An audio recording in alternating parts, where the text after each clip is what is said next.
How to play Roblox and Talkie on now.gg.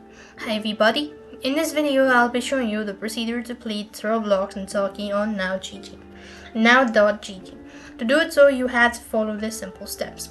So first thing first, what you want to do is you want to open the browser and type in now.gg on the search bar. When you do it so, you'll then be taken to this field.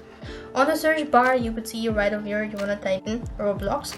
And when you type in Roblox, then you need to click on plain browser button for each of these.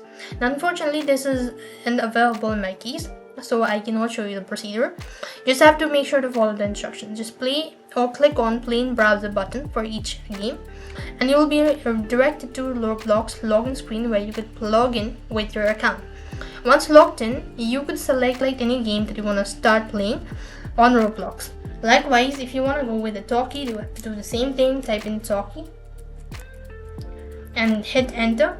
When you locate it, so do the same thing, and that way you'll be able to play Roblox as well as Talkie in now.gg. I hope the video was helpful. Make sure to like, share and subscribe. Thank you for watching. See you in the next video.